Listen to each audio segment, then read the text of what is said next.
Mark this day as the day the United States of America officially fell from grace as the world's superpower due to the ineptitude, the incompetence, and the dereliction of duty by a so-called commander-in-chief, a fumbling, idiotic, confused, lying fool, incapable of extricating innocent Americans and Afghan allies from behind enemy lines in the war zone we entered 20 years ago.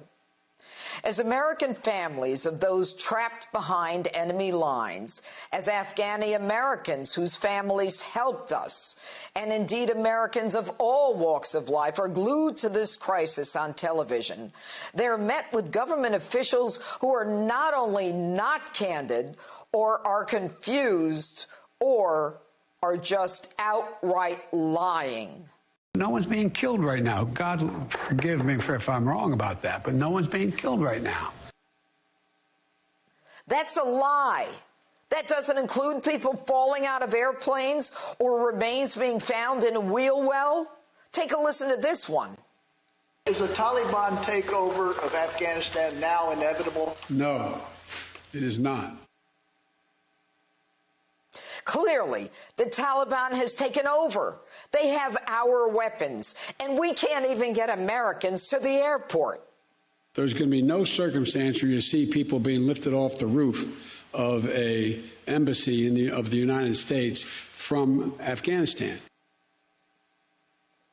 I guess I shouldn't believe my lying eyes. Take a look at your screen right now. Joe, what do you call this? What are you talking about? But let me be clear. Any American who wants to come home, we will get you home. How do you expect any American in danger overseas to even believe you? One day, you tell us to proceed to the airport, but you cannot provide safe passage to that airport. The next day, Americans are told to simply proceed to the airport anyway. Today, we're told not to go to the airport. This, in spite of your promise that you'll use every resource to carry out the mission.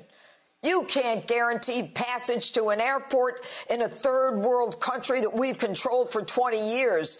And you give up the Bagram Air Force Base, which is one of the most advanced military bases in the world. You leave us, the United States, with one airstrip? You see the Taliban, that's right, outside the airport with all kinds of sophisticated weaponry. You own that, Joe. You gave it to them. You're the one too busy or too dumb as you go back and forth on your vacations to protect Americans, not even to mention the southern border. We are now on the razor's edge. You leave Americans, American citizens, who put their lives on the line for American. Barbarians who shoot women who won't cover their faces, who take young girls as brides, who have daily carnivals to watch the stoning of women and gays to death?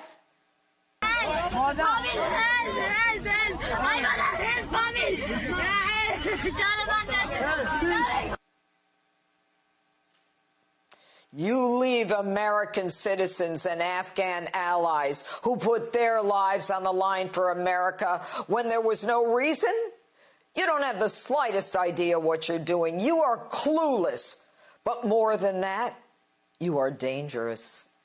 And you bloviate about how you're being received so well by the international community. You're America's back.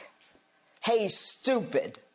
The UK Parliament condemned the United States, holding Joe Biden in contempt for the debacle in Afghanistan.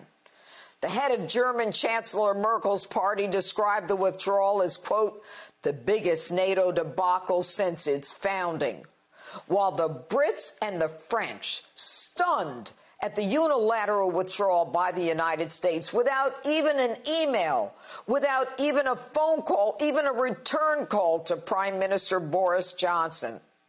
The Brits and the French damned the torpedoes and did what everyone in this country would expect America to do, and that is get out from behind this make-believe barrier and go out and rescue their citizens. And you do nothing of the kind. And remember, Joe, the Brits, the French, the Germans, the Dutch, the Aussies, they're not there because they were attacked. They're there because we were attacked on 9/11.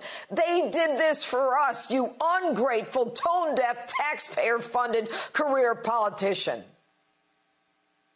And Mr. Cool, do you even give a damn? Or is this all about scooping up millions like your drugged-up son from Russia, the Ukraine, and China? You are so dumb you don't even admit the fear, the chaos, the hysteria, the children shot and beaten, whipped and brutalized, people running from Taliban gunfire. You're too cool to admit that.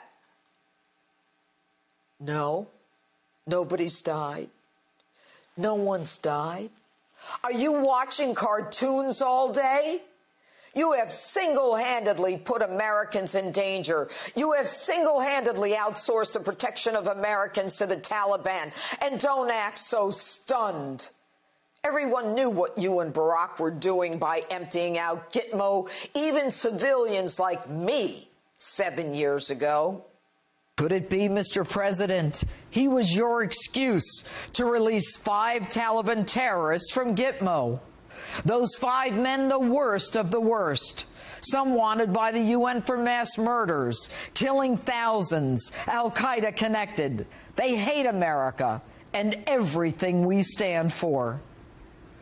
And you released them, knowing many returned to the battlefield. The truth? This dirtbag on your screen now, who your friend Obama released for another dirtbag, a deserter by the name of Bo Bergdahl, is now back on the battlefield. But not only back on the battlefield, he's in fact in charge of the Taliban, you fools. We were warned you were inept. We knew in our hearts that you were. You have consistently had the worst foreign policy strategy and diplomatic responses in recent history. The truth is, Mr. President, you should not only be impeached, as Commander-in-Chief, you should be court-martialed. And that's my open. Let me know what you think on my Facebook and Twitter. #JudgeJanine.